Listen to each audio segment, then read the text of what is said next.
어떤 사람은 연락을 줄이는 게 오히려 힘든 경우가 있고요. 어떤 사람은 연락을 늘리는 게 힘든 경우가 있어요. 저는 다 경험해 본 것 같아요. 예전에는 젊을 때, 20대 때는 연락을 많이 하고 많이 만나고 하면서 추구했던 느낌이 있는 것 같고요. 30대가 지나고 40대를 경험하고 하면서 오히려 반대로 사람을 만나는 게 너무 에너지 소모가 많이 돼. 그러면서 또 제한하게 되는 것 같고요. 안녕하세요. 저는 정신과 의사고 이번에 감정수업이라는 책을 내는 정우열입니다. 반갑습니다. 인간관계에서 잘 보이려는 노력이 결국 나를 지치게 만드는 이유는 무엇인가요? 저는 개인 상담을 많이 하는 편인데 공통적으로 인간관계가 힘든 분들이 굉장히 많아요. 근데 그런 분들은 인간관계가 힘들어서 지쳐서 오히려 인간관계를 회피하면서 외롭지만 외로운 거는 또 고독하게 즐기면 되는데 즐기지는 못하고 SNS 같은 데 들어가서 아는 사람들을 만나고 화려한 인간관계를 하는 사람들을 보면서 부러워하고 좌절하고 이런 분들이 굉장히 많아요. 그래서 그 인간관계를 하면서 왜 지칠까 이런 관심을 가지고 그분들이 하는 얘기를 잘 듣다 보면은 공통점이 있는데, 지친다는 게 우리는 신체적인 지침만을 많이 생각하거든요. 뭐 운동을 많이 하면 피곤하다, 일을 너무 많이 하면 피곤하다. 근데 사실은 진짜로 사람이 지치는 거는 신체적인 것도 있지만 간과하기 쉬운 게 심리적인 지침입니다. 더 정확히 표현하면 감정이 소진되는 거. 보통 우리는 감정 노동 이런 표현을 많이 하잖아요. 그게 딱 맞는 표현이에요. 서비스를 하거나 내 감정을 억압하고 자연스러운 나의 감정이 아닌 상대방한테 초점을 맞춰서 억지 감정을 보여야 되는, 꾸며야 되는 그런 상황이 계속되다 보면은 그 에너지가 생각보다 굉장히 크거든요. 에너지 소진이. 근데 우리는 일상을 살면서 인간관계를 맺으면서 그런 에너지 소모를 엄청 하게 되는 경우가 많습니다. 사실 많은 통계를 봐도 직장 스트레스라고 하면은 제일 큰 부분이 업무가 어렵거나 뭐 이런 부분일 것 같지만 그렇지가 않고 항상 1순위는 인간관계에 어려운 스트레스. 그리고 그거는 굉장히 많은 감정 소모가 일어납니다. 그래서 왜 이렇게 지칠까? 지치는 이유는 힘을 주기 때문이거든요. 근데 인간관계라는 건 사실은 굉장히 자연스러운다는 게 굉장히 중요한 본질인데, 많은 사람들이 자연스럽지가 않고 부자연스럽게 인간관계를 맺으려고 합니다. 왜냐하면은 내가 가진 자연스러운 감정을 그때그때 조금이라도 보이면 안 될 것 같고, 좋은 감정만을 딱딱딱 추스려서 보여야 될 것 같고, 그래야지만 인간관계가 원활해질 것 같고, 그런 희망이 있어요. 그런 소망이 있는데, 사실은 우리가 인간관계에서 제일 중요한 개념은 무의식적인 상호작용입니다. 그래서 내가 의식적으로 아무리 노력하고 꾸미고 안 그런 척해도 결국에는 무의식적으로는 티가 날 수밖에 없고요. 상대방은 무의식적으로 그거를 인식할 수밖에 없고요. 그러니까 겉으로 볼 때는 뭔가 나이스하고 아무런 흠이 없고 좋은 사람인 것 같아. 근데 왠지 모르게 싸해. 왠지 모르게 조금 분위기가 이상해. 왠지 모르게 내 마음이 좀 불편해. 이런 느낌을 받을 수가 있어요. 그래서 되게 억울하죠. 내가 인간관계를 잘하려고 힘을 쫙 주고 에너지 소모는 쫙쫙 하면서 결국에는 인간관계가 잘 되는 식으로 흘러가면 억울하지도 않은데, 오히려 힘은 주고 에너지는 많이 쓰면서 관계는 불편해지고, 이런 악순환을 겪는 분들이 굉장히 많습니다. 그리고 이런 게 결국에는 흔히들 병원에 온다고 생각하는 뭐 우울증이나 불안장애나 뭐 자존감이 낮아지거나 이런 근본적인 원인과도 굉장히 밀접한 연관이 된다는 것을 저는 이를 통해서 굉장히 많이 경험을 하고 있습니다. 감정을 숨기는 습관이 오히려 관계를 더 어렵게 만들 수도 있나요? 네, 감정을 숨기면 관계가 좋아질 것 같고, 감정을 너무 드러내면 나의 어떤 짜증이나 예민이나 화나 이런 게 티가 나니까 관계가 안 좋아질 것 같고, 이러한 편견이 사실은 많거든요. 근데 저 같은 사람들은 진료를 통해서, 상담을 통해서 조금 더 포괄적으로 그 사람의 전반적인 영향이나 어려움들을 보다 보면은 늘 이제 공통적으로 생각하는 게 반대다. 한 예를 말씀드리면은 만약에 부부인데 부부 관계가 너무 좋고 인고 부부예요. 저희는 한 번도 싸운 적이 없어요. 지금 결혼한 지 20년이 지났는데, 이런 얘기를 들으면은 어떤 생각이 드세요? 진짜 인고 부부인가 보다. 너무 관계가 참 좋은가 보다. 이렇게 생각을 하실 수가 있는데, 저희 같은 사람들은 의심을 하죠. 쇼윈도 부부구나. 왜냐면은 진짜로 관계가 좋다는 거는 싸우고 안 싸우고가 아니라 많은 부분이 서로 연결되어 있고 가깝고 이런 거거든요. 근데 사람과 사람은 가까워지면 가까워질수록 부딪힐 수밖에 없어요. 사람과 사람은 서로 다른 존재이기 때문에 각자의 어떤 가치관도 다르고 감정도 다르고 생각도 다르고 하기 때문에 갈등이라는 게 미묘하게 일어날 수밖에 없습니다. 근데 그 순간에 내 불편한 감정을 티내지 않기 위해서 갈등을 억압하고 괜찮은 척하고 쿨한 척하고 나이스한 척하면은 서로 갈등은 없어요. 근데 그만큼 갈등이 없다는 것 자체가 나도 모르게 무의식적으로 거리를 조절하고 있는 거예요.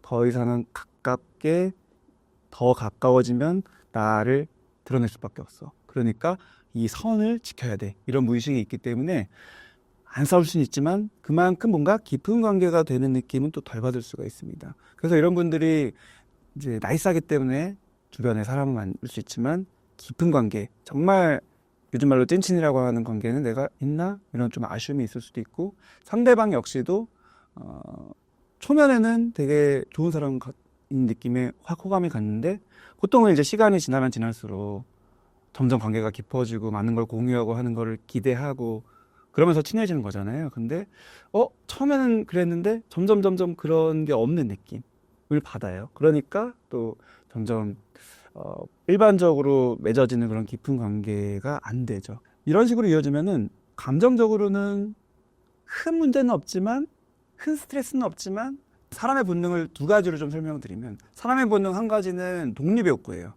나를 지키고 싶고 나의 자율성, 독립적인 욕구를 훼손되지 않고 싶은 욕구. 하지만 그것만으로 사람은 만족을 못하고요. 반대 욕구, 의존 욕구가 있어요. 서로 끈끈하게 연결되고 싶은 욕구. 그래서 안 싸우고 다른 사람한테 평이 나빠지지 않고 내가 스트레스 받지 않고 나를 지킬 수 있는 독립의 욕구를 충족할 수 있지만 그만큼 이게 시소처럼 여기에만 너무 중점이 가 있으면 반대로 의존 욕구가 충족이 되기가 힘들어요. 의존 욕구는 끈끈해지고 연결되고 많은 걸 공유하고 그러기 위해서는 나를 좀 드러내야 되는 필요성이 있거든요. 근데 그게 안 되면 무의식적으로는 나 나이스해, 주변에 사람 많아 이렇게 되지만 뭔가 모르게 마음속에서 불만, 외로워, 뭔가 나의 진심이나 어떤 끈끈한 인간관계가 이루어지지 않는 느낌이 들어. 이런 식으로 또 불만족이 생기게 됩니다. 그래서 이 균형을 맞추는 게 굉장히 중요한데 제가 봤었을 때 요즘에 시대적으로나 어떤 문화적으로 인간관계는 나이스해야 된다. 어떤 진상이 되면 안 된다. 분노 조절을 잘 못하는 사람이 되면 안 된다. 나의 굉장히 사회생활이 중요하니까 뭔가 흠이 잡히면 안 된다. 좋은 모습만 보여야 된다. 이런 편견들이 굉장히 많아서 나를 지키는 데에만 많이 애를 쓰고 그러다 보니까 상대적으로 이 서로 끈끈해지면서 좀 오픈하면서 이렇게 되는 걸 통한 만족감을 누리는 경우가 많이 줄어드는 것 같아요. 그래서 요즘에 외롭다는 사람이 많죠. 외로운 게 그냥 단순히 주변에 사람이 없어서가 아닙니다. 주변에 사람은 사실 많아요. 연락처에도 많고 SNS에도 항상 연결되어 있고. 근데 진짜 외로움을 느끼는 중요한 이유는 이런 연결된 느낌을 내가 아주 깊게 내가 원하는 만큼 충분히 받지 못했을 때. 근데 아까 말씀드린 것처럼 이거를 하려면 억지로 되진 않아요. 내가 그냥 억지로 연결시키려고 그러고 막 나를 오픈하려고 해도 되지가 않습니다. 그 이유는 내가 거리를 조절하고 수위를 조절하고 내 감정을 어떤 필터를 거쳐서만 내보내는 이유가 있는 거거든요. 그 이유 중에서 제일 흔한 게 결국에는 내가 나의 감정을 바라보는 그 관점이에요. 이런 감정은 별로 안 좋은 거예요. 이런 감정을 가진 사람은 그렇게 사람이 좋아 보이지 않을 거야. 그러니까 이런 건 없어야 돼, 가려야 돼. 이런 식의 주관적인 편견이 있는 경우가 많아요. 그러니까 다른 사람을 대할 때도 그 잣대로 나를 볼 것 같은 느낌이 드니까 나를 항상 이렇게 가리고 숨기죠. 근데 제가 제일 자주 드리는 말씀 중에 하나가 사람이 생각보다 별로다거든요. 그 이유가 뭐냐면은 사실은 사람이 원래 다 거기서 거기고 무슨 감정을 느끼든 안 그런 사람이 어디 있고 친구가 잘 되면 배가 아픈 거고 뭐 내가 불편한 얘기를 하면은 짜증이 나는 거고 막 이런 건데 그런 거 하나도 없이 쿨하고 좋은 사람인 척을 하고 싶은 욕구가 있을 수 있어요. 근데 그것에만 너무 치중되면은 지금까지 말씀드린 사람을 통한 끈끈한 연결을 통한 만족감을 경험하기가 힘들다는 그게 단순히 만족을 못한다의 수준이 아니라 스트레스를 받습니다. 거기서 정서적인 안정감을 느끼면서 또 살아갈 힘을 얻는 게 사람인데, 고립된 느낌, 외로운 느낌, 또 에너지를 어떤 척하면서 내 감정을 숨기면서 에너지를 많이 소모하면서 지친 느낌으로 살게 되는 경우들이 요즘에 특히 많은 것 같아요. 핵심은 감정이라는 거예요. 감정을 내가 스스로 온전하게 수용하지 않고 자꾸 억압하려고 하고, 이건 안 좋은 감정 같아, 이런 식으로 자꾸 편견을 가지고 숨기려고 하기 때문에 힘을 주고 억지로 아닌 척하고 하느라고 부자연스러운 관계를 맺게 되고 가까워지지 못하고 거기서 또 외로움을 느낀다. 이런 식의 말씀을 드린 겁니다. 사람들과 연락을 줄이는 것이 감정적으로 도움이 될 수 있나요? 항상 행동을 이렇게 할 거냐 저렇게 할 거냐, 연락을 그래서 자주 할 거냐 적게 할 거냐, 이런 어떤 행동을 어떻게 할 거냐에 대한 접근이 아닌 접근을 해보는 게 굉장히 중요해요. 왜냐하면은 사람마다 다르거든요. 예를 들어서 어떤 사람은 연락을 줄이는 게 오히려 힘든 경우가 있고요. 어떤 사람은 연락을 늘리는 게 힘든 경우가 있어요. 예를 들어서 말씀드리면은, 내가 인간관계에서 너무 나를 숨기고 가리고 좋은 척 하느라고 내가 너무 힘들어, 지쳐. 그래서 사람을 한번 만나려면 아무리 친한 친구를 만나더라도 마음이 편하지가 않고 항상 부담이 돼. 그러니까 난 친구를 안 만날래. 훌쩍 안 만나. 연락이 와도 이런저런 핑계가 먼저 떠오르고 자꾸 혼자 있는 걸 선택하는 사람이 있다 쳐요. 그 사람은 연락을 줄이면 안 되죠. 오히려 오는 연락을 받고 내가 또 마음이 동하면 연락을 하기도 해야 되는 방향성을 추구하는 게 그분한테는 회피라는, 자기도 모르게 악순환되었던 그 고리를 끊게 되는 방식이 되고요. 반대의 경우도 있습니다. 어떤 사람은 내가 너무 외로워. 그래서 그다음에 너무 외로워도 그렇고, 요즘에 특히 많은 거는 내 주변에 사람이 많아야지 내가 좀 괜찮은 사람인 것 같이 보일 것 같아. SNS를 그래서 팔로우를 늘리고 하지만 그거보다는 진짜 SNS에 또 올려야 돼. 만나서 사진을 찍어서 올려야 돼. 이런 욕구 때문에 연락을 막 하고 자꾸 약속을 잡고 이렇게 모임을 만들고 이런 사람이 있다 쳐요. 그러면 그분은 이런 거를 하느라고 에너지를 또 많이 쓰고, 하지만 보이기 위한 만남이기 때문에 진짜 그 인간관계의 핵심 목적인 친밀감을 깊게 나누는 목적은 달성하기가 힘들어요. 왜냐면은 형식적인 만남이 되니까. 그래서 근본적인 목적을 달성 못하니까 역시 사람은 만나는데 외롭고, 또 사람을 만나서 나를 가리느라고 스트레스 받고, 이런 경우에는 오히려 내가 그렇게 억지로 자꾸 표면적으로 만남을 추구하는, 연락을 막 돌리는 거를 오히려 줄여가는 게 도움이 되겠죠.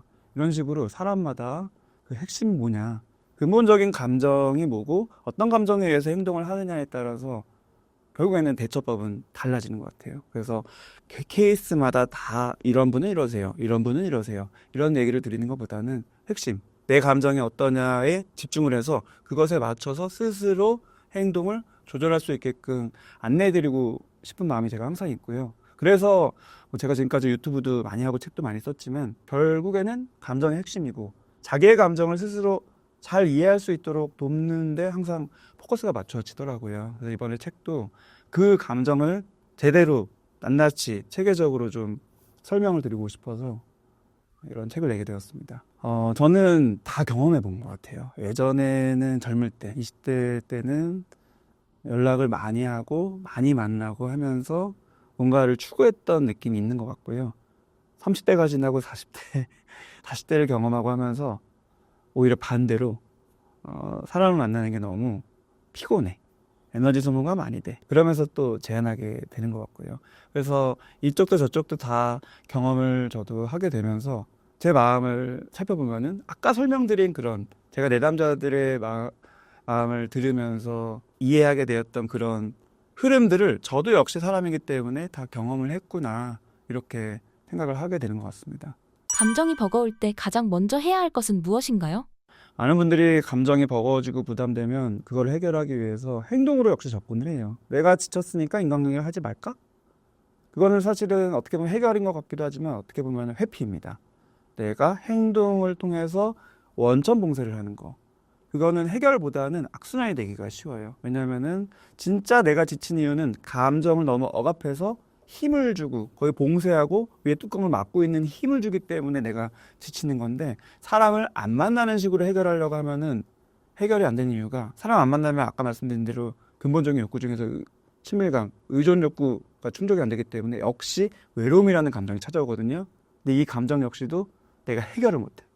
그래서 외롭지 않아 외롭지 않아 막 주문을 하거나, 이 외로움을 또 억누르기 위해서 다른 뭔가에 몰입을 해서 일에 몰입을 하거나, 또는 어떤 게임이나 중독적인 것에 몰입을 하느라고 결국에는 에너지를 또 소모합니다.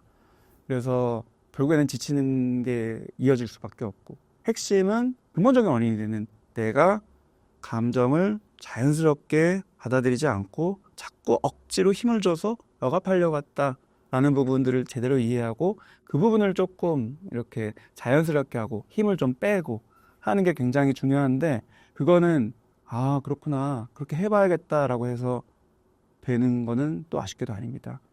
사람마다 다 이유가 있어요. 내가 내 자연스러울 수도 있는 감정을 받아들이지 못하는 거는 이유가 있는 거고, 또 나만의 이유가 있는 거예요. 그래서 한번 생각을 해보시면 좋습니다. 사람은 수많은 감정들이 느낄 수가 있는 거지만, 사람마다 고유의 취약한 감정이 있어요.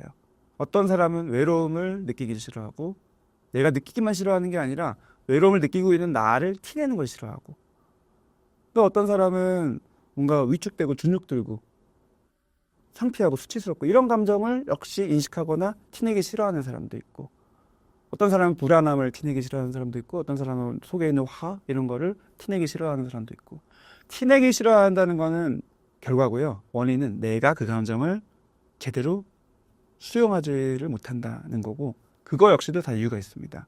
보통은 이런 식으로 말씀드리면 되게 복잡하게 느끼거든요.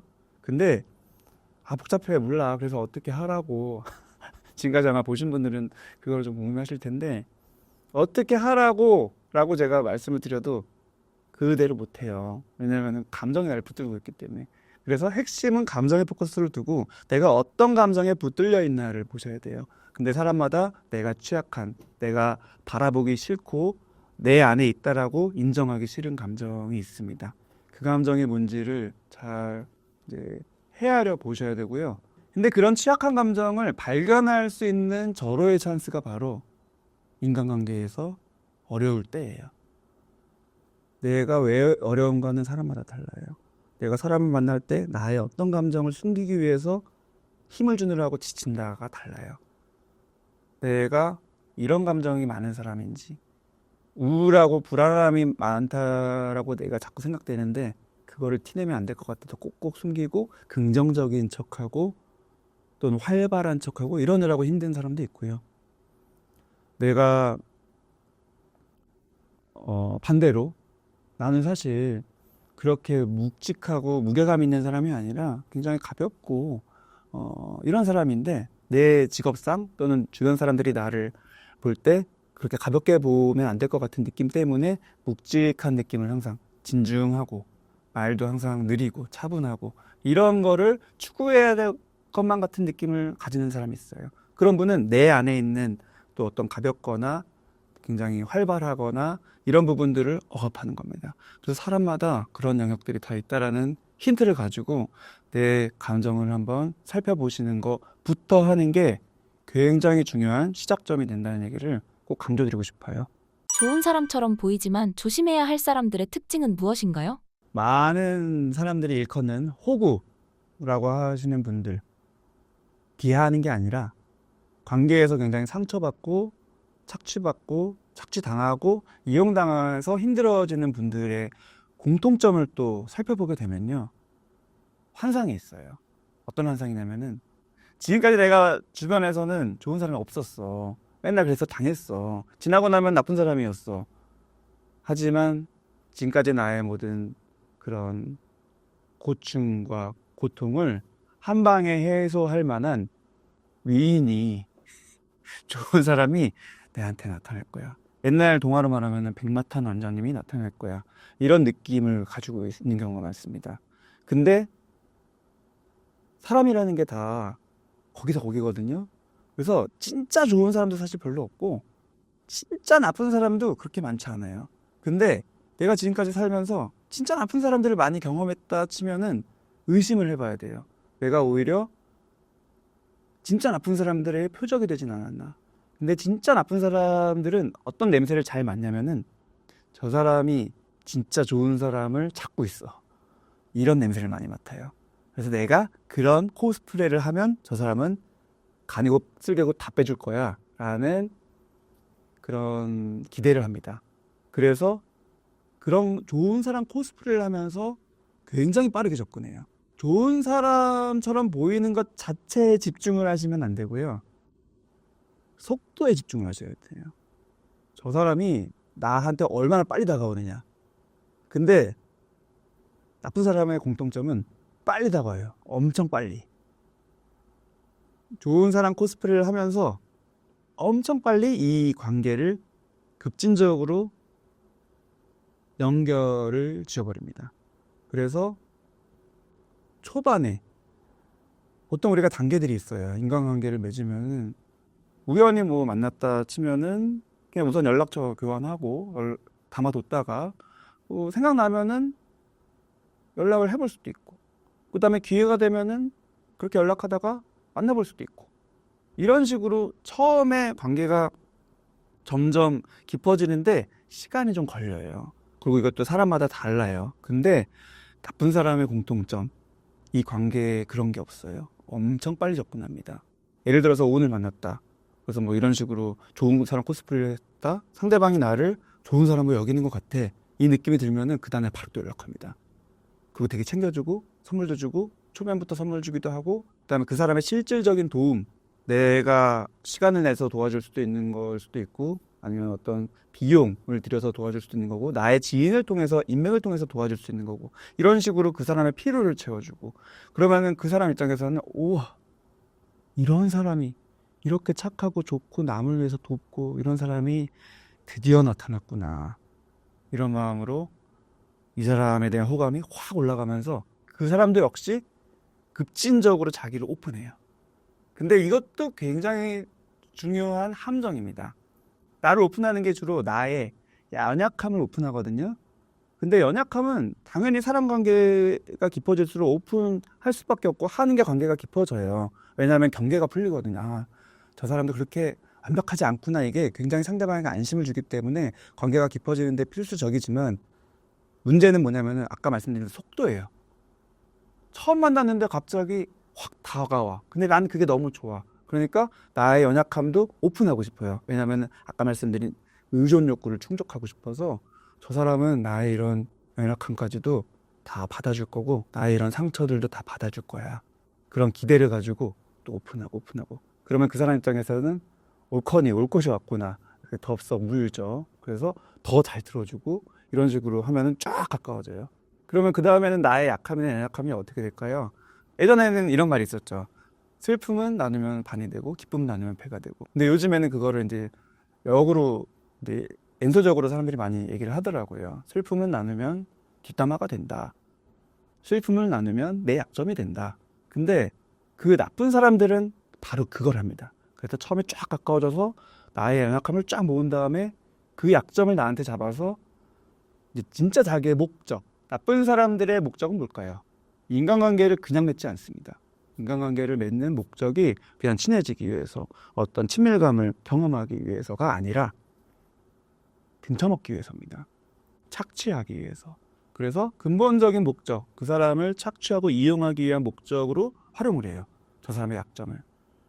그래서 좋은 사람인 줄 알았는데 그 사람한테 약점 잡히고 또 가까워지고 많은 것들을 공유하게 되니까 벗어나기가 힘들고 요즘 말로 가스라이팅을 많이 당하면서 계속 탈탈 털리면서 착취되는 식으로 되는 게 호구를 반복적으로 경험하는 분들의 공통점이죠. 그래서 지금까지 말씀드린 게 다양할 수 있지만 많이들 간과하시는 게 속도라는 거. 자연스러운 어떤 인간관계의 속도. 자연스럽냐 아니냐는 객관적인 기준이 있는 게 아닙니다. 그래서 내 마음을 잘 살펴봐야 돼요. 역시 감정. 감정이 난 좋았는데요. 그 사람 너무 나한테 잘해줘서 난 좋았고 내 감정에 충실해서 친해진 건데요. 이렇게 생각하실 수도 있지만 내 감정을 살펴보실 때는 양쪽으로 지나치진 않은지 좀 살펴보시는 게 되게 도움이 돼요. 내가 너무 확 빠지진 않았는데 금방 금사빠가 되진 않았는지 그런 분들은 소위 부작용을 많이 겪습니다. 연인 관계에서도 금사빠에 빠지거나 다른 인간관계에서도 금사빠에 빠지는 거는 이유가 다 있는 거고, 그 이면에 내가 사람 관계에서 아주 높은 기대치, 환상, 지금까지 만났던 나쁜 사람들이 아니 진짜 좋은 사람을 만남으로써 내가 늘 꿈꿨던 그런 관계의 돈독함, 나를 전적으로 지지해주는 사람을 만날 거야 라는 환상이 있는 분일수록 내가 너무 급진적으로 친해진다는 것을 인지를 못해요. 그냥 좋기만 하고. 근데 좀 의심을 해봐야 된다. 이런 얘기를 꼭 강조드리고 싶습니다. 좋아 보이는 나쁜 사람을 만나면 어떻게 대처해야 하나요? 역시 내가 그런 사람들을 만날 거냐 말 거냐의 접근이 아니라, 사람을 만나고 안 만나고는 자연스럽게 여러 가지 상황들에 의해서 벌어지는 일이에요. 근데 내가 집중해야 될 거는 내가 무슨 행동을 할 거냐가 아닙니다. 내가 그 순간에 놓치지 않고 붙들어야 되는 게 뭐냐? 감정인 거예요, 역시. 많은 사람들이 그 순간에 자기 감정을 놓쳐요. 사실은 인간관계는 무의식적인 상호작용이기 때문에 아무리 나한테 잘해주고 빨리 친해지는 노력을 하더라도, 내가 그걸 정말 원했다 하더라도 그게 자연스럽게 좋지만 않아요. 아주 쉽게 말하면은 저 사람 되게 잘해줘, 좋은 사람인 것 같아. 근데 무의식적으로, 근데 왠지 모르게 내 필이 쎄해. 왠지 쎄해. 뭔가가 불편하고 뭔가가 이상해, 이런 느낌이 있을 수 있어요. 그 느낌을 무시하면 안 돼요. 근데 많은 분들이 나의 소중한 느낌, 더 정확히 표현하면 감정을 무시합니다. 감정보다는 내가 바라는 대로 사람을 보고 그 사람이 하는 말이나 행동만 믿고 그 사람을 대하게 되기가 쉬워요.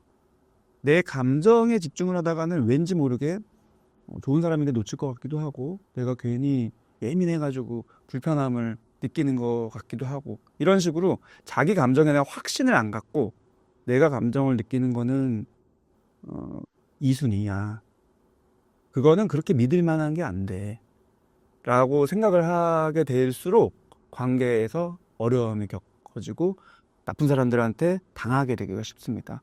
그래서 제가 꼭 팁으로 드리고 싶은 거는 그 순간의 감정을 놓치지 마라. 왜냐면은 나쁜 사람들의 공통점은 뭐냐면은 상대방의 감정을 흔들어요. 흔들어서 내가 무슨 감정인지 모르게 만듭니다. 비유를 하면은 물통이 있으면은 이 속에 흙이 있다 쳐요. 그리고 무슨 감정들이 있어. 근데 나쁜 사람들의 공통점을 확 흔들어요. 그래서 흙탕물을 만들어요. 이 속에 무슨 색깔에 무슨 감정이 있는지 모르게. 그래서 막 친해지고 막 잘해줬다가 또 막 급하게 친해졌다가 막 정신없게 만들면서 내가 그 순간에 자연스럽게 느낄 만한 너무 이렇게 빠른 거 아닌가? 왜 나한테 이렇게 잘해주지라고 생각하는 합리적인 의심이나 합리적인 어떤 경계심 같은 거조차 느끼지 않도록 정신없게 만들어서 그 사람을 내 안으로 싹 끌어들이는 능력이 굉장히 탁월합니다. 나쁜 사람들은.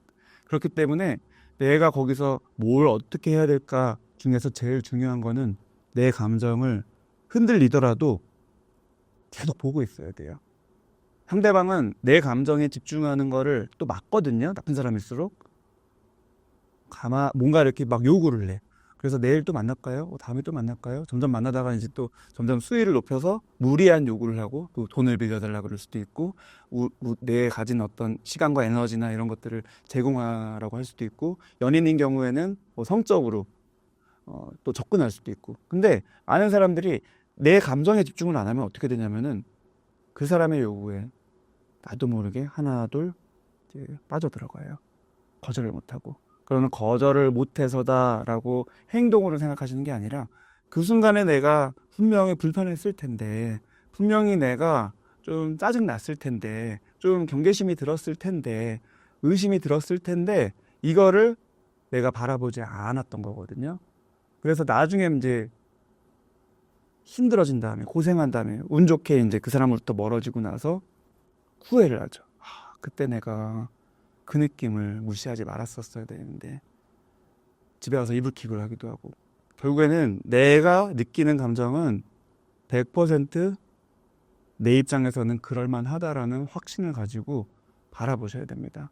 내가 괜히 쓸데없이 사람을 의심하거나 쓸데없이 사람을 나쁘게 본다라고 생각하지 않으셔야 돼요. 근데 또 역시 통념상 그런 생각을 하거나 의심을 하거나 경계를 하는 거는 좋은 사람이 아닌 것 같아. 인간관계라는 거는 좋은 사람이 되어야지 내 주변에도 좋은 사람이 꼬이고 뭐 이렇게 확장되는 거야라는 환상이 정말 많은 경우에 있거든요. 근데 그거를 깨셔야 됩니다. 저 역시도 옛날에 그랬던 사람이에요. 근데 정신과 의사가 되자마자 깨졌어요. 왜냐면은 레지던트 때 교수님한테 엄청 혼났거든요. 나는 좋은 사람이고 싶었고 좋은 사람이 되고 싶어서 정신과 의사 했어. 그러니까 아프고 힘든 사람들 잘해주고 싶고 그 사람의 말을 잘 들어주고 싶어 라는 마음으로 이제 진료를 하고 면담을 했는데, 그렇게 의심 안 하고 환자의 말을 100% 신뢰하는 저의 태도는 항상 혼났습니다. 왜 혼났을까요? 그 사람의 하는 말만 들으면 결국에는 객관적으로 그 사람을 볼 수가 없고요. 그러면은 결국에는 그 사람이 가지고 있는 어떤 문제되는 패턴도 볼 수가 없고 진단도 제대로 할 수가 없어요. 그렇기 때문에 결과적으로는 치료도 할 수가 없고 그 사람에게 더 나은 삶을 제공해 줄 수도 없습니다. 그래서 저는 그때 많이 깨달았어요. 아, 뭐든지 균형이 중요하구나. 나쁜 사람한테 많이 당하는 사람은 균형이 흐트러진 거라고 생각을 하시면 돼요. 너무 내가 사람을 믿고 좋은 게 좋은 거고 그 상대방과 나의 어떤 갈등의 순간에 나를 지키지 않고 상대방한테 가급적 맞춰주려고 하고 이런 여러 가지 이유들이 결국에는 나를 더 힘들게 하는 거다라는 생각을 꼭 하셨으면 좋겠습니다. 불편한 의심의 감정을 느끼거나 거절이 어려울 때 이를 잘 표현하는 방법은 무엇인가요? 거절을 잘하는 법 역시도 방법이에요. 제가 계속 방법적인 게 중요한 게 아니라고 말씀드린 이유가 거절을 그러니까 하세요. 거절을 잘하는 법 뭐 이렇게 해서 이 말 먼저 하고 수용을 먼저 하고 긍정적인 얘기 먼저 하고 부정적인 얘기는 뭐 뒤에 하고 인정은 먼저 해주고 차선을 얘기해주고 뭐 이런 식으로 여러 가지 방법을 한다 하더라도 외워서 되는 게 아닙니다. 결국에는 내 마음, 내 감정이 부정적인 내 마음에 불편함을 주는 그 감정을 내가 표현할 수 있어야 돼요. 근데 그 표현은 안 하면서 거절은 해야 될 것 같고 이게 안 맞는 거거든요. 근데 내가 표현을 못하는 이유가 말씀드린 대로 내 안에 있는 그 감정에 확신이 없어서예요.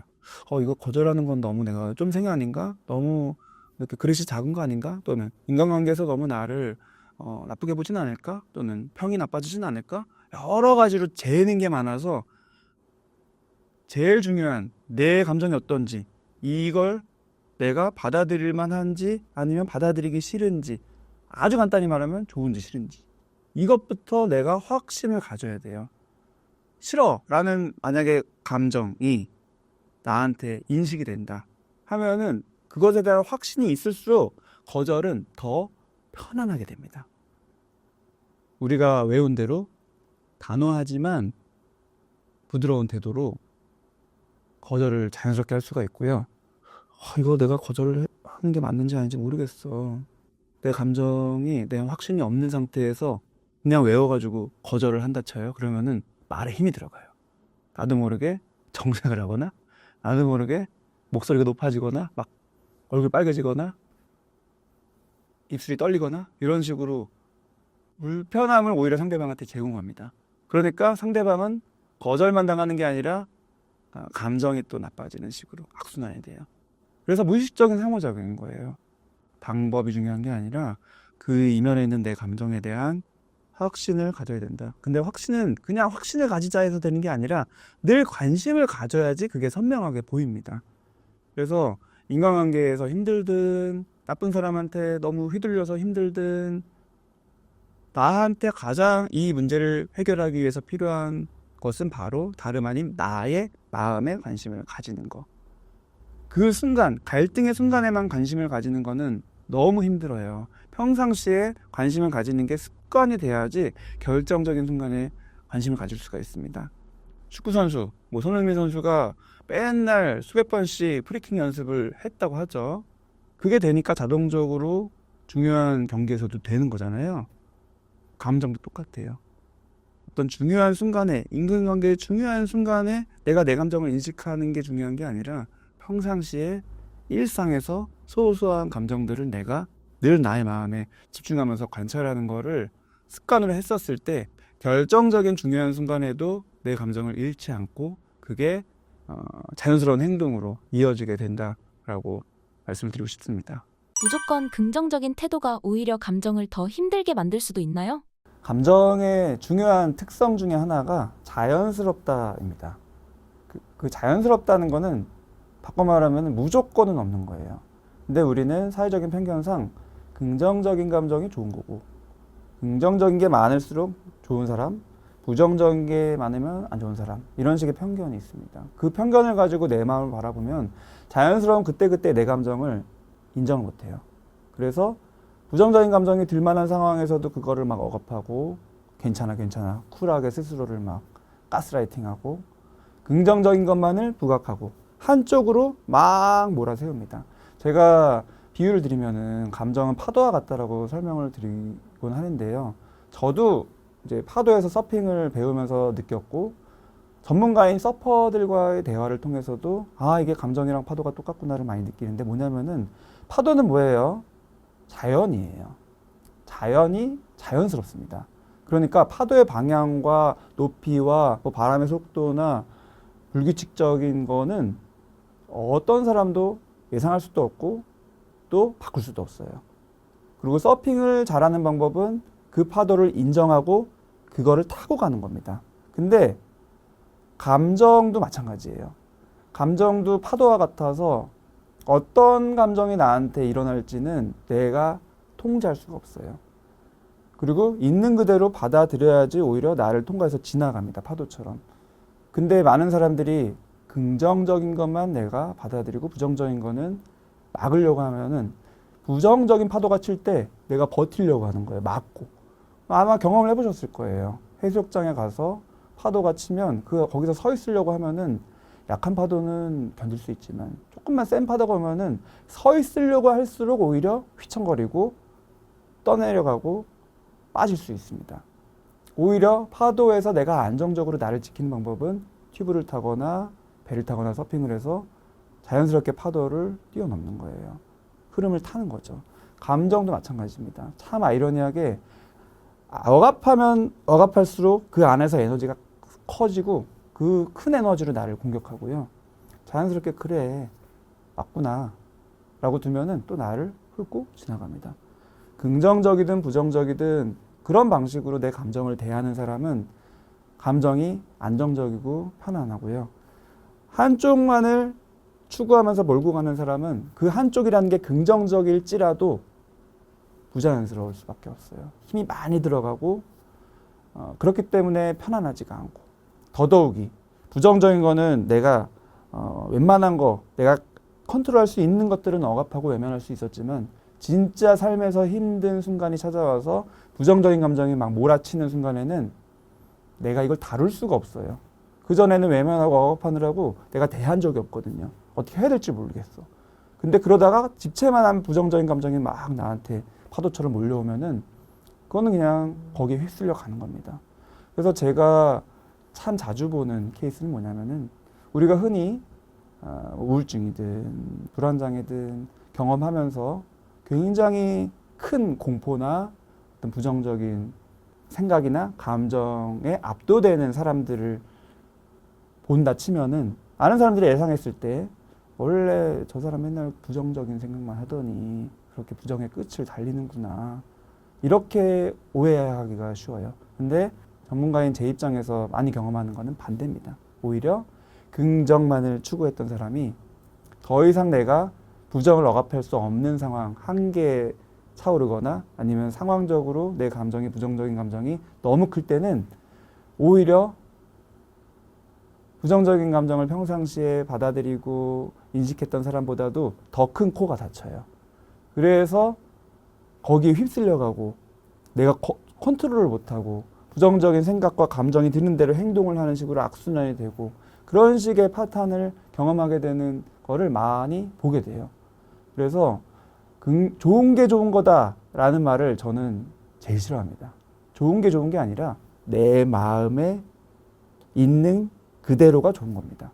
감정의 파도를 타는 것과 안정적인 감정이 상반된 것처럼 느껴지는데 어떤 차이인 걸까요? 안정적이라는 거는 나의 마음인 거거든요.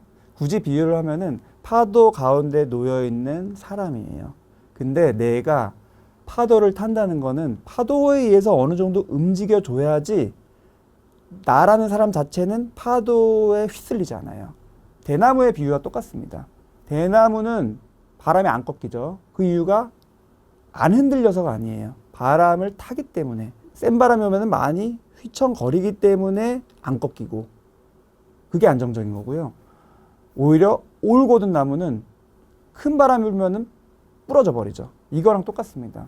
사람도 자연스러운 다양한 감정들을 경험하는 거, 물론 그게 안정적이지 않아요. 그 순간에는 우울하고 불안하고 무섭고 짜증나고 예민해질 수 있어요. 하지만 그런 식으로 내가 적절히 반응하는 게 오히려 안정적인 내가 되는 길이고요. 오히려 그런 상황이나 여러 가지에 맞춰서 나를 조금씩 움직이고 적절하게 그것들 받아들이지 않고 싸그리 무시하고 나는 긍정적이기만 할 거야 라고 스트릭트하게 나를 지키면 어떻게 될까요? 작은 것들은 지켜지는 느낌을 받지만 힘이 너무 많이 들어가고요. 센 거는 내 힘으로는 감당할 수가 없이 결국에는 확 무너집니다. 그 끝판왕이 우울증으로 이어지는 경우들도 많고 극단적인 생각과 행동으로 이어지는 경우도 많아요. 감정을 잘 다루면 인간관계가 더 편해질 수 있을까요? 인간관계라는 거는 우리가 오해하는 게 있는데 뭔가 좋아 보이는 사람, 뭔가를 잘하는 사람을 사람들이 매력적으로 느낄 것 같다라는 편견이 있어요.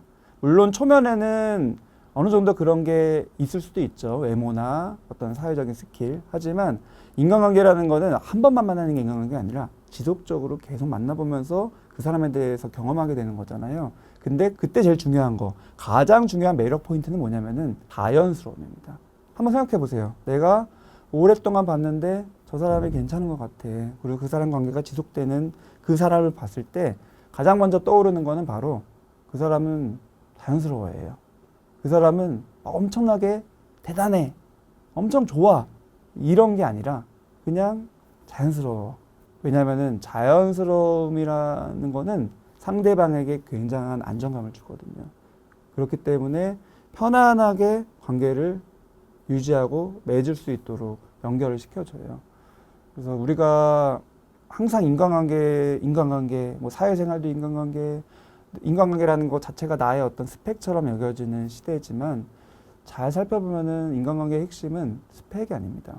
인간관계의 핵심은 내가 본능적으로 가지고 있는 친밀감, 유대감의 욕구를 내가 만족하면서 누리는 거고, 그러기 위해서는 관계가 점점 돈독해지는 것도 필요하고, 관계라는 것 자체가 이제 계속 지속되는 것도 필요한데, 그러기 위해서 내가 할 수 있는 가장 중요한 핵심은 자연스러움을 내가 유지하는 거예요. 근데 자연스러움이라는 거는 내 감정을 내가 인식하고 그것에 맞춰서 행동할 때.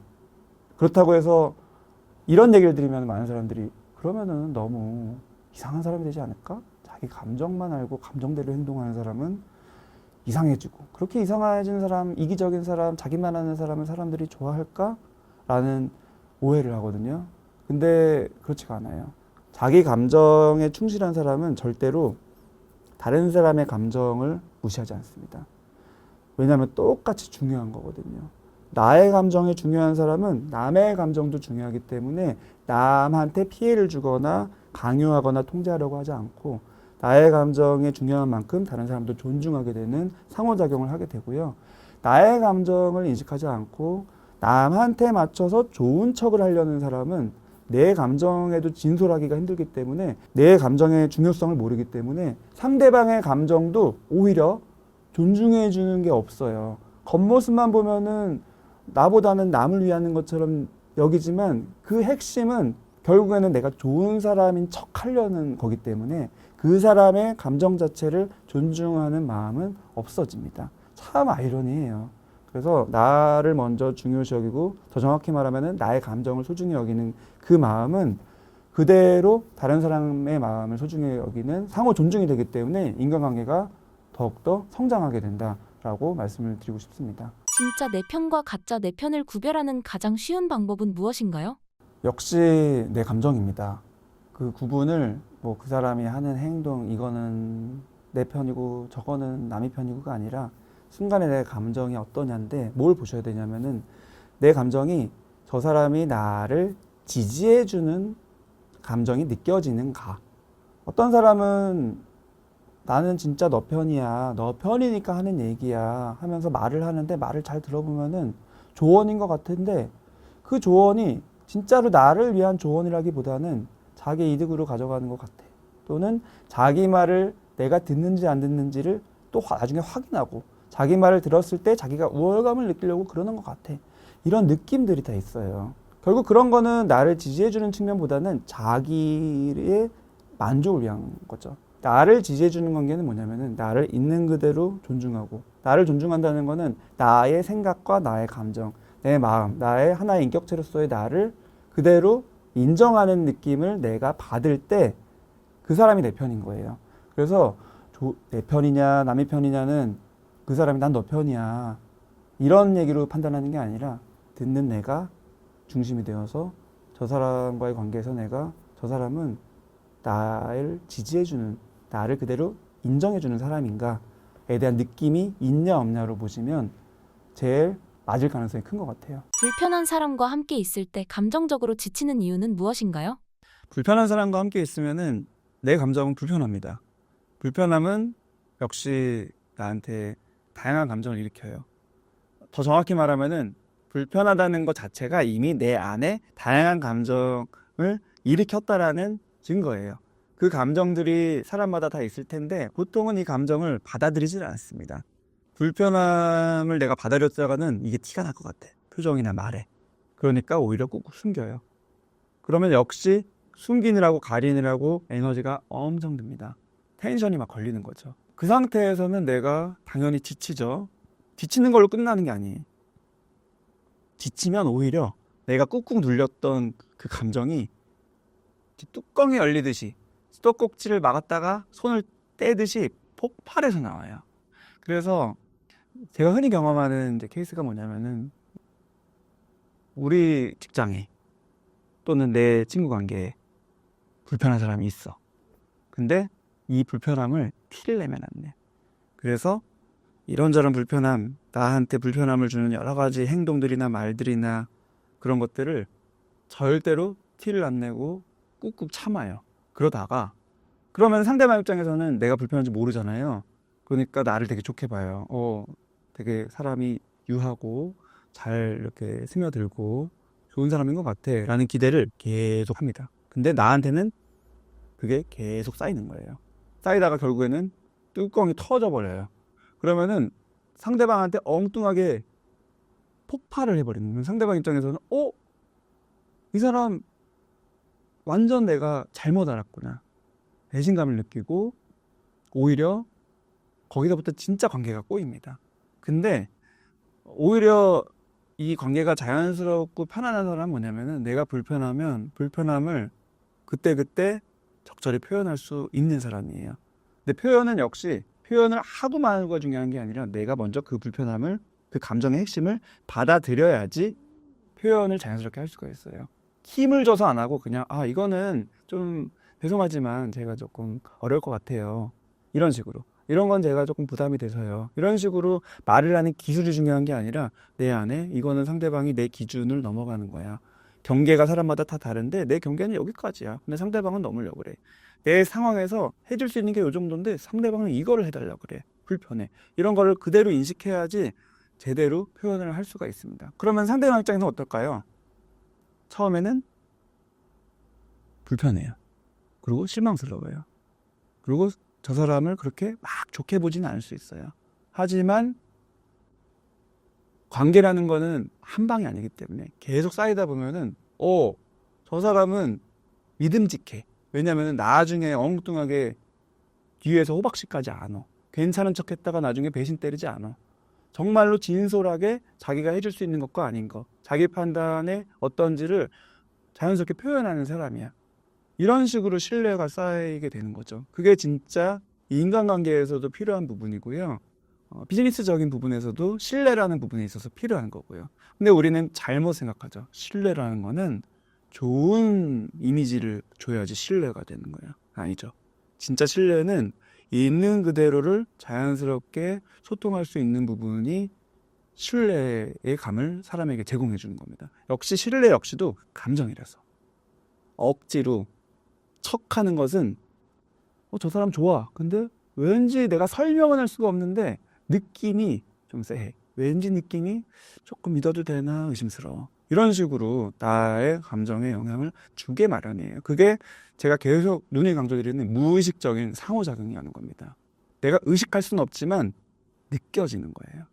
그래서 결국에는 느낌과 느낌이 왔다 갔다 하는 거기 때문에 내 느낌을 놓치지 말고 집중해라라고 결국엔 똑같이 강조를 드리는 겁니다. 불편함을 이야기하면 인간관계 시작이 안 될 수도 있는 거 아닌가요? 그 인간관계에 대한 편견 중에 되게 중요한 게 내가 잘하면 저 사람이 나를 좋게 볼 거야 입니다. 초면에 내가 불편함을 티내지 않고 좋은 모습만 보이면 저 사람이 나를 좋아해서 계속 나를 찾을 거야 라는 편견이 있어요. 근데 인간관계에서 제일 중요한 거는 케미입니다. 그냥 무의식적인 느낌이에요. 사람마다 어떤 내가 누구를 만나고 저 사람과 길게 연을 맺고 또는 뭐 비즈니스를 같이 하고 길게 가는 사람들을 한번 생각해 보세요. 처음에 봤을 때 그 사람이 왜 끌렸는지 또는 인간관계의 한 중요한 부분 중에서 연인관계, 부부관계도 마찬가지입니다. 저 사람이 내가 왜 끌렸는지 한번 생각해 보세요. 설명할 수가 없어요. 내가 머리로 생각하는 이상형과 안 맞는데 좋아. 그래서 사귀었고 결혼했어. 이런 경우가 굉장히 많습니다. 저도 마찬가지고요. 그건 왜 그럴까요? 무의식적인 나의 감정이 움직여지는 거고요. 그거는 관계는 내가 좌지우지할 수 없는 거예요. 좋은 사람으로 보인다고 해서 상대방이 나를 좋아하는 게 아니고요. 내가 누군가를 좋냐 안 좋냐를 판단할 때 잘 생각해 보세요. 저 사람이 나한테 잘해줘서 좋냐? 아니에요. 만약에 잘해줘서 좋은 거면은 그 사람이 좀 나한테 못해주는 순간에 그 사람이 싫어져요. 그렇게 나한테 어떻게 하냐, 겉에 있는 행동, 좋은 모습만 보이냐 마냐 이게 아니라 설명할 수 없는 굉장히 많은 요인들이 그 사람과의 관계에서 나에게 주는 만족감이 있습니다. 그거는 내가 컨트롤할 수 없다라는 확신을 가지시고 인간관계를 접근하는 게 내가 가진 불안, 내가 조금만 밉보였다가는 조금만 잘못했다가는 이 좋은 기회를 날려버릴 것 같아. 이 좋은 기회가 이어지지 않을 것 같아. 라는 초조함을 어느 정도 극복할 수 있어요. 왜냐면은 내가 그런 초조함을 가지고 있잖아요. 그럼 상대방은 그것도 느껴요. 저 사람 뭔가 지금 위축되어 있구나. 저 사람 뭔가 약간 나를 바라는구나. 그러니까 갑이 되는 거죠. 그리고 나는 을이 되는 거. 이런 식으로 오히려 시작부터 관계가 수직적인 구조가 되는 가능성도 많습니다. 그래서 인간관계의 핵심은 내가 모든 걸 컨트롤하고 계획해서 내가 원하는 방향으로 끌고 가야겠다라고 생각할수록 꼬이고요. 나의 감정에 집중하고 자연스럽게 행동할 때 누구든지 나를 싫어할 수도 있고 누구든지 나를 좋아할 수도 있다. 그렇게 나한테 맞는 사람이 있긴 있다. 이런 확신을 가지고 이제 관계를 맺는 게 굉장히 중요합니다. 제가 되게 좋아하는 통계가 있는데 내 주변에 사람이 10명 있다 치면은 많은 사람들이 10명 다 날 좋아하길 바래요. 근데 그런 사람 아무도 없습니다. 10명 중에 7명은 나를 좋아하지도 싫어하지도 않고 그냥 저냥 무관심. 10명 중에 2명은 나를 좋아하고 10명 중에 1명은 나를 싫어하고 또는 10명 중에 2명은 나를 싫어하고 10명 중에 2명은 나를 좋아하고 뭐 이런 식으로 대략 비율이 정해져 있는 경우가 많아요. 근데 많은 사람들이 꼬이는 이유는 나를 싫어하는 10명 중에 한두 명 안 돼. 그리고 나에게 무관심한 10명 중에 7명 안 돼. 다 나에게 관심을 가지고 날 좋아하게 해야 돼. 라는 그런 집착이 크면 클수록 계속 말씀드리는 관계에서 일어나는 감정을 억압하느라고 힘이 많이 들어가고 그게 또 상대방한테 티가 나고 이런 식으로 악순환되는 경우들이 되게 많습니다. 인간관계의 키는 내가 쥐고 있는 게 아니다 라고 조금은 이 쥐고 있는 거를 좀 놓는 게 굉장히 불안을 자극하거든요. 하지만 오히려 놓았을 때 자연스럽게 오히려 관계가 풀리는 경험을 꼭 해보셨으면 좋겠어요. 인간관계에서 포장이 없을 수는 없을 텐데 어느 정도까지 해야 하는 걸까요? 적절한 레벨은 사람마다 달라요. 그리고 그 레벨을 점점 포장을 푸는 시간, 타이밍도 사람마다 달라요. 근데 사람마다 다른 걸 어떻게 접근하냐에 제일 중요한 거는 나한테 집중하는 겁니다.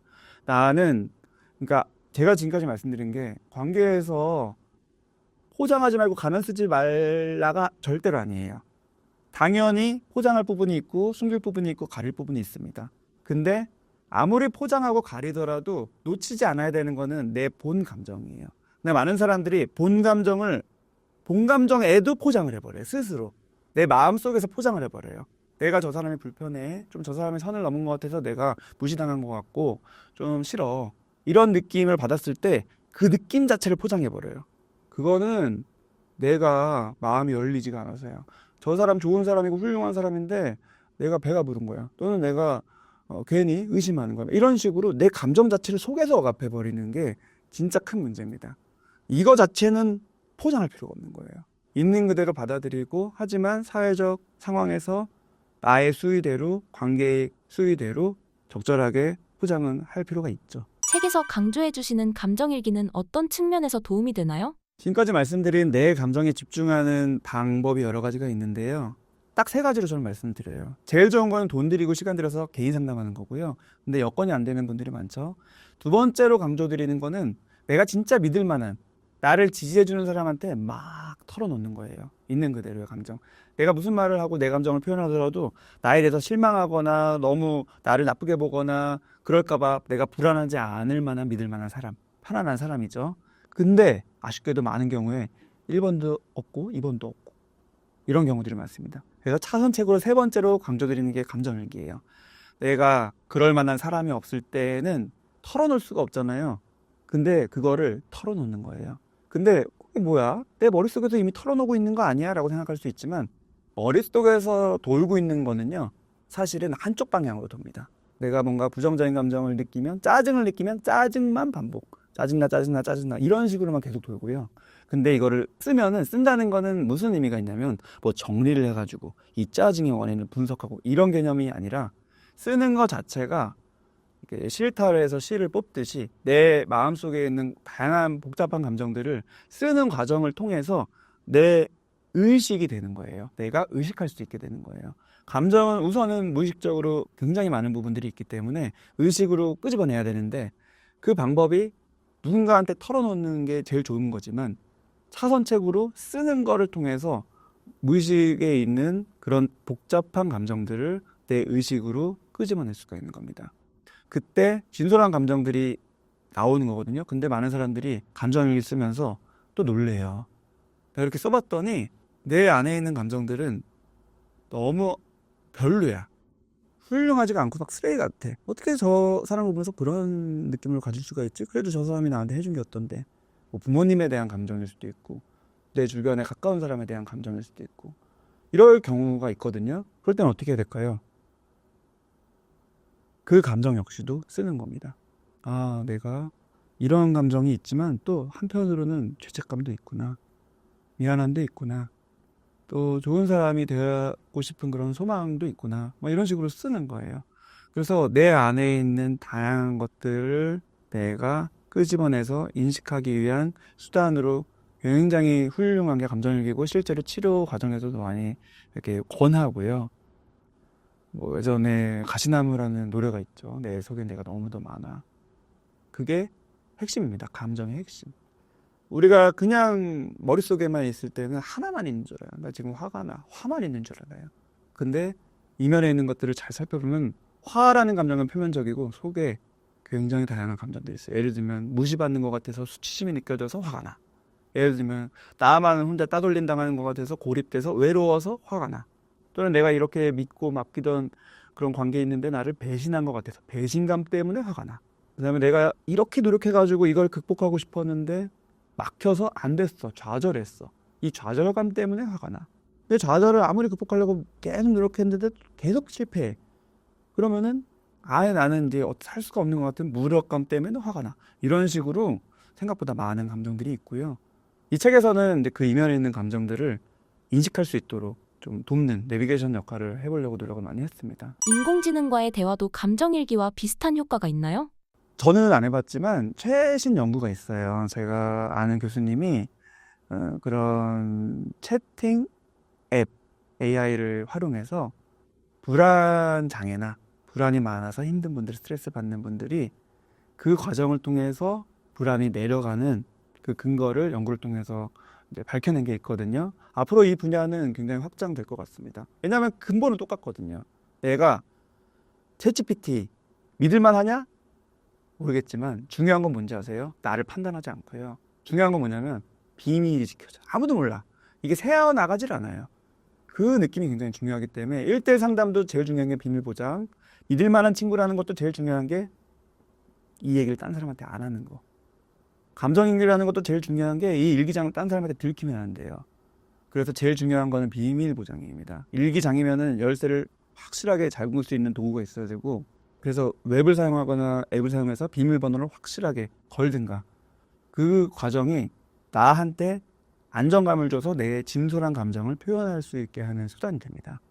신사임당 구독자분들을 위한 한마디 부탁드립니다.